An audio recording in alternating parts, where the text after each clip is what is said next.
What happens when a former Navy SEAL encounters fake HOA police officers attempting to raid his ranch?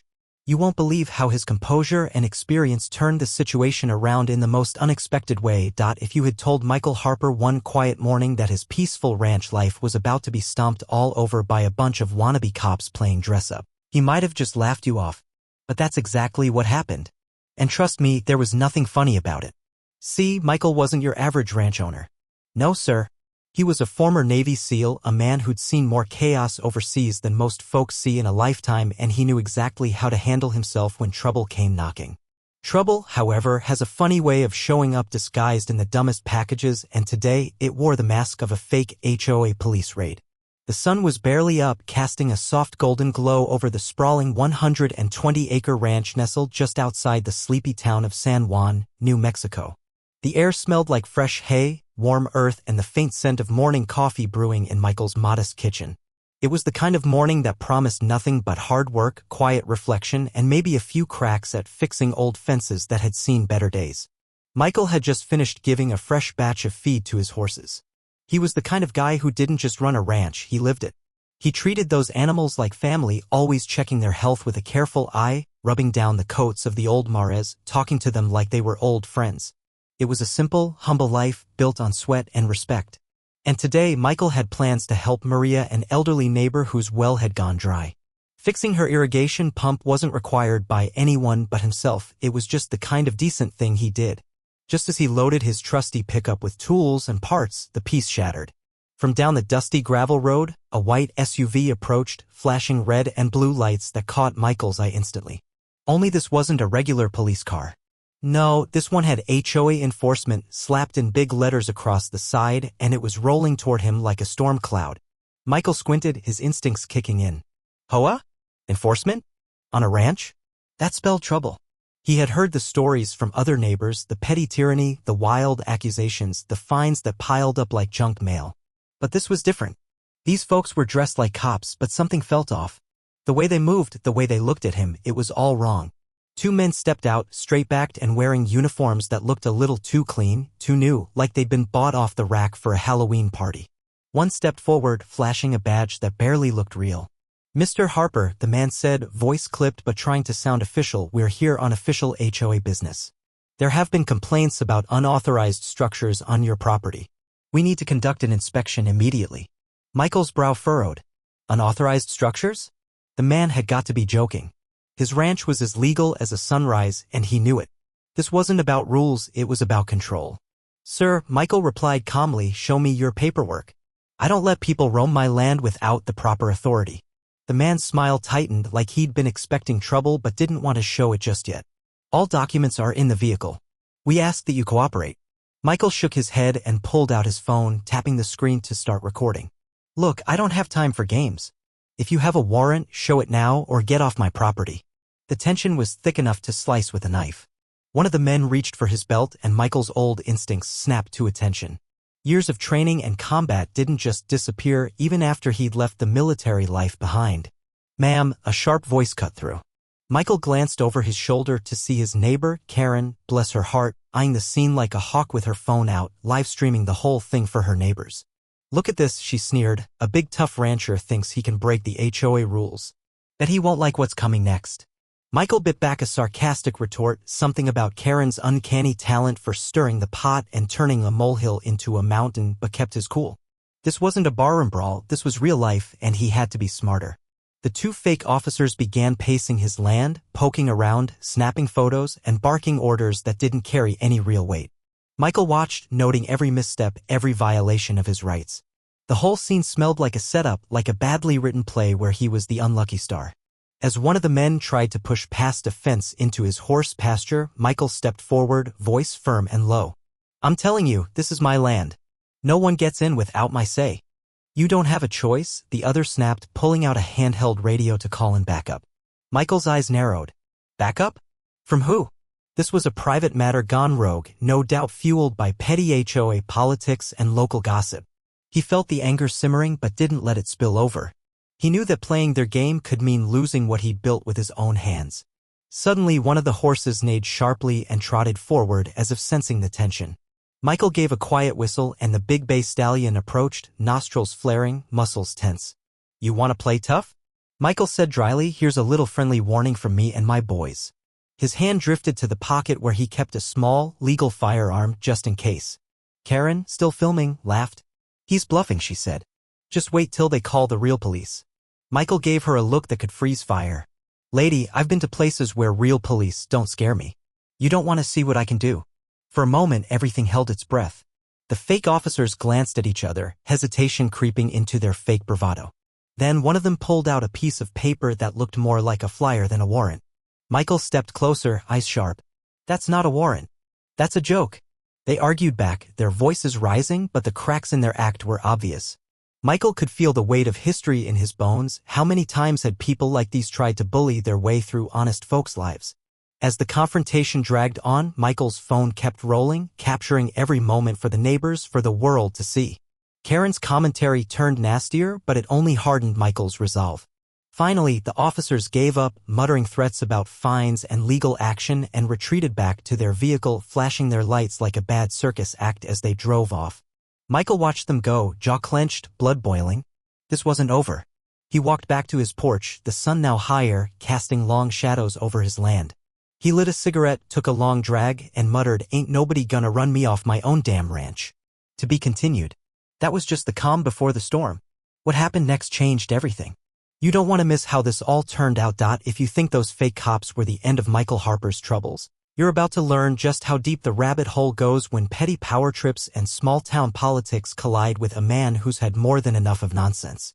The morning light that dawned over his ranch didn't bring peace, it only cast long shadows over a battle that was about to get a whole lot uglier. The moment the white SUV disappeared down the gravel road, Michael didn't relax. Nope, that wasn't the end of it. That was just the opening volley in what would become a full-blown war between him and the HOA clique that seemed hell-bent on making his life miserable.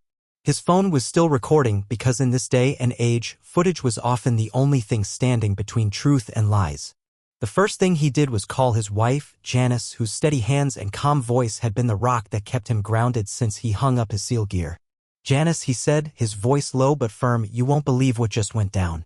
Some wannabe cops rolled up here, acting like they owned the place. They tried to bully me into letting them raid my ranch. Janice, who had been tending to the garden back at their home a few miles away, sighed. Michael, that sounds like a nightmare. Are you okay? What's your next move? I'm not backing down. I won't let a bunch of pretenders run me off my own land. But something tells me this is just the start. We've got to get ready. He hung up, then looked around his property with a hard gaze. The place was his sanctuary and he wasn't about to let anyone take that away. Not long after, the peaceful hum of the ranch was pierced by the unmistakable buzz of an approaching vehicle. This time it was not one, but a caravan of official-looking trucks with tinted windows and a couple of black SUVs with tinted glass that screamed fancy lawyers and serious business. Michael felt the familiar rush of adrenaline. These weren't amateurs anymore, they meant business. Standing on the porch, Janice joined him, her eyes narrowing as she took in the growing convoy. They brought backup, she said, voice steady but full of concern. We need a plan. Michael's mind raced back to his training days when split-second decisions meant the difference between life and death. This wasn't a battlefield overseas, but in many ways, the stakes were just as high. This was his home, his family's legacy, his peace of mind. First thing, he said, we get legal counsel. I want everything on record. Then we start rallying the neighbors. No one else should fall victim to this kind of bullying. The couple sprang into action. Janice fired off texts to every neighbor they trusted, warning them to stay alert and keep an eye out for any suspicious HOA activity. Michael started combing through old documents, property deeds, zoning permits, anything that might help shore up their defense. Meanwhile, word was already spreading. The local HOA, notorious for its iron grip over community rules and razor-sharp fines, wasn't about to let Michael's defiance go unpunished. At their next meeting, whispers of retaliation filled the room, calls to teach that rancher a lesson that would send a clear warning to anyone else thinking of standing up. But Michael wasn't just a rancher.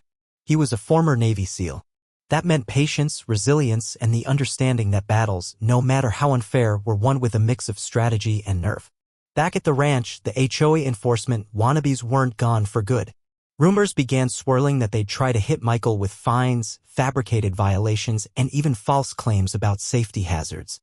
The community, usually quiet and friendly, became divided, some supporting Michael's fight, others wary of crossing the powerful HOA board. On one particularly tense afternoon, Michael found himself face-to-face with Linda, the HOA president, a woman with a steel spine and a reputation for playing hardball. She arrived unannounced at his gate, clipboard in hand and a smile that didn't reach her eyes.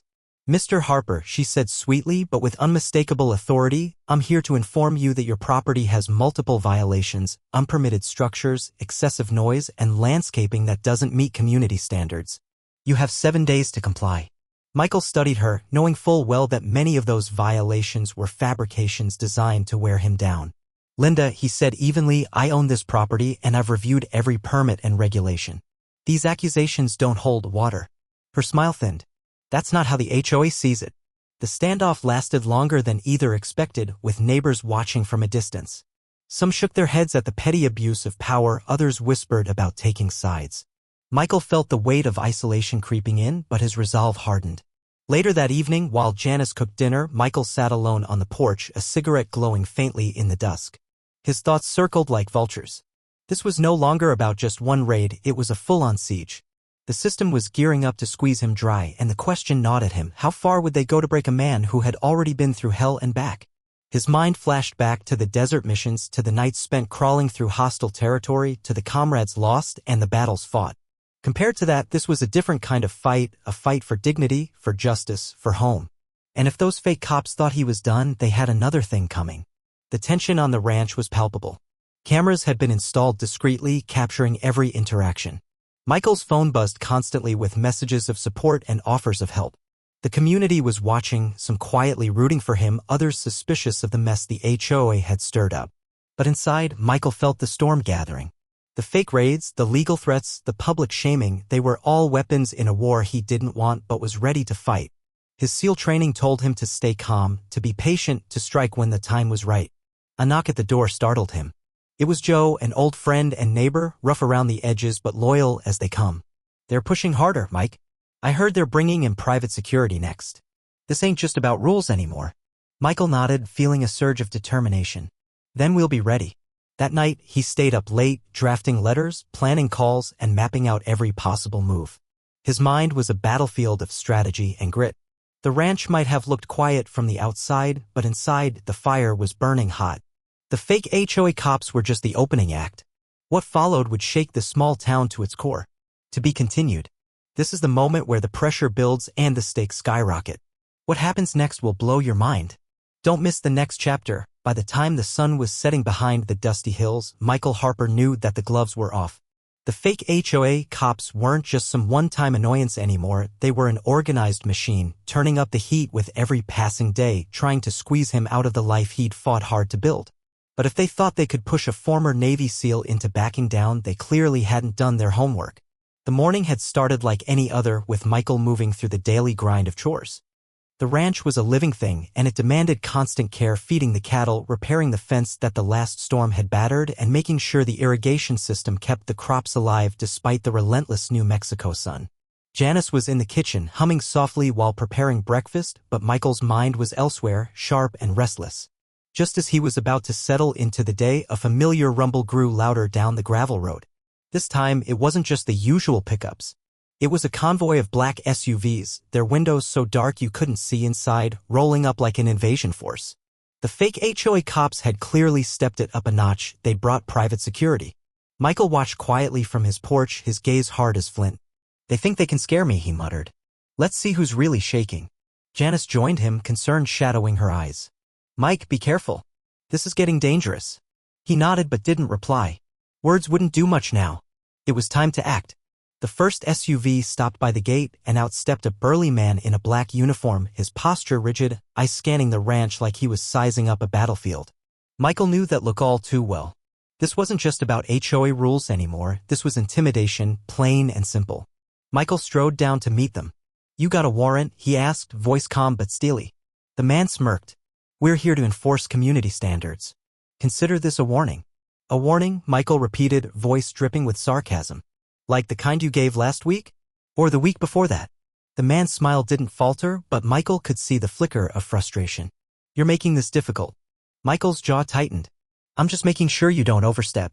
That was when things started to escalate. A couple of the security guys began inspecting the property, writing down notes on clipboards, snapping photos of random items that were clearly innocent: an old tractor, a stack of hay bales, the carefully tended flower beds. Michael felt the weight of injustice settle heavy on his chest. Later, Linda, the HOA president, arrived again, this time flanked by 2 lawyers and an official-looking envelope. "Michael," she said, voice cold and controlled, "this is a cease and desist order. Stop all unauthorized activities on your property immediately." Michael took the envelope, opened it slowly, and scanned the document. The language was vague and purposely confusing, legal jargon designed to trap him in a web of red tape. Unauthorized activities? What exactly am I doing, Linda? Breathing the wrong way? His sarcasm was sharp, but there was a tired edge beneath it. Linda's lips pressed thin. The HOA has rules and they apply to everyone. Michael looked her dead in the eye. Funny how the rules seem to change when it suits you. The crowd of neighbors watching was growing restless. Some whispered words of support, others muttered about taking sides in the brewing battle. Michael could feel the pressure mounting, not just from outside but within his own skin. The system was trying to break him piece by piece. That night, the harassment didn't stop. Mysterious letters arrived, threatening fines that would pile up faster than anyone could pay. Anonymous calls came in, warning neighbors not to associate with the troublemaker. His property was surveilled day and night. Even the local news picked up on the story, spinning it into a sensational piece about HOA versus rancher. But Michael wasn't about to let the noise drown out his resolve. He called in old contacts, former SEAL buddies who knew about standing tall when the world tried to knock you down. They offered legal advice, security tips, and moral support. Michael also leaned heavily on Janice, whose unwavering faith kept the fire alive when doubt crept in. One evening, as the sun dipped low, Michael stood on the porch, a cigarette glowing between his fingers, staring out at the land he loved. "They think they can bully me into submission," he said quietly, voice raw with emotion, "but they don't know who they're messing with." The next morning brought a new challenge. The HOA had called in the county code enforcement officers, backed by local police, to inspect the ranch. They arrived early, flashing badges and orders. Michael met them at the gate. "Mr. Harper," one officer said, "we've got reports of safety violations and unpermitted structures. We need to conduct an inspection." Michael's eyes narrowed. "Show me the warrant." They shuffled papers nervously. "It's a county matter now. We're just doing our job." Michael's hand rested lightly on the grip of his legal handgun holstered beneath his jacket, a quiet reminder that he was prepared to protect what was his. The inspection dragged on, with officers poking and prodding, measuring and photographing. Michael stayed close, documenting everything, refusing to let them cross lines. Neighbors gathered, some standing silently in support, others watching with wary eyes. The tension was thick. By noon, the officers left, reporting several minor violations, some legitimate, others exaggerated. Fines and orders were already drafted. Michael knew the fight was far from over. It was a siege, a war of attrition. But deep inside, the fire that had burned in the deserts of the world now blazed within him, fueling every move. He gathered his tools and stepped into his workshop, where plans for defenses and legal strategies took shape. He was ready for the long haul. To be continued. This is the moment when the battle reaches a fever pitch. What happens next will shake the foundations of everything Michael fought for. You don't want to miss the finale. The sun was just starting to peek over the horizon, casting a cold light over the sprawling Harper Ranch. Michael stood on the porch, coffee steaming in his hands, eyes sharp and unblinking. After weeks of harassment, threats, and bogus legal battles, the moment of truth was finally here. The fake HOA cops, the petty tyrants, the power-hungry neighbors, they had pushed a former Navy SEAL to his limits. But Michael wasn't just going to survive this, he was about to take control and reclaim his life. This chapter of his story was going to end differently than the last. Oh yes, it was. The previous weeks had been a whirlwind: legal battles, intimidation tactics, community gossip, and a growing media circus that painted Michael as either a villain or a hero, depending on who you asked. But behind the scenes, Michael and Janice were building their case piece by piece, backed by a growing coalition of neighbors fed up with the HOA's reign of terror. Today, a team of lawyers arrived at the ranch, carrying stacks of documents ready to put the HOA's overreach on full display. The first move? A formal lawsuit challenging the validity of the HOA's claims and their shady enforcers. Michael watched as Janice greeted the legal team with that calm, steady grace that had kept him sane through all this madness. He'd learned early on that the fight wasn't just physical, it was mental, emotional, and yes, legal. The courtroom battles that followed were no less intense than the missions he'd faced overseas. Lawyers sparred like heavyweight fighters, trading blows of words and documents. The HOA tried their usual tricks, exaggerated claims, doctored evidence, and backroom deals. But Michael's team was ready, armed with footage from his phone, testimonies from neighbors, and legal proof of his unassailable property rights. One memorable day, Michael stood in the courtroom staring down Linda, the HOA president, who was flanked by her own attorneys. The room was silent except for the shuffle of papers and whispered counsel. When Linda tried to claim that the unauthorized structures were a threat to the community, Michael's lawyer produced a detailed map, zoning permits, and expert testimony proving otherwise. The judge's eyes flicked between the evidence and the grim-faced HOA representatives. Michael felt a surge of vindication but knew better than to celebrate too soon. Outside the courthouse, reporters circled like sharks, eager for a soundbite. Michael faced them with quiet dignity. "This isn't just about me," he said. "It's about standing up against bullying and abuse of power. If they can do this to me, they can do it to anyone." Back at the ranch, life began to slowly return to normal, or at least as normal as it could after the storm. Neighbors who once kept their distance now stopped by to offer help, share stories, or simply say, "We've got your back." The HOA's grip on the community weakened with each setback. The fake cops were exposed for the frauds they were, and local authorities launched investigations into their activities. Linda and her closest allies faced disciplinary action for their part in the harassment campaign. Michael's story became a beacon of hope, proof that justice could be won when people refused to be intimidated. His ranch stood strong, a symbol of resilience. One evening, as the sun dipped low and Janice prepared dinner in the kitchen, Michael stepped outside, taking a deep breath of the crisp air. His gaze traveled over the land, the horses grazing peacefully, the fences standing firm, the quiet roads leading home. He smiled, a slow, satisfied grin. "We did it," he whispered. Janice joined him, wrapping her arms around his waist. "You never doubted it," she said softly. Michael chuckled. "Maybe a little. But I always knew one thing, no fake cop, no petty HOA, and no bully was going to take my life away." That night, as the stars blanketed the sky, Michael lay in bed, reflecting on the journey. The battles he fought weren't just against fake cops or corrupt officials, they were against fear, doubt, and injustice itself. He'd won more than a legal fight, he'd reclaimed his dignity, his peace, and his community's respect. And as the ranch settled into quiet darkness, Michael knew one thing for certain, no matter what tomorrow brought, he was ready. The end. This final chapter closes the story with justice served, the hero's growth complete, and a powerful message about standing up for what's right. It leaves the reader inspired and satisfied.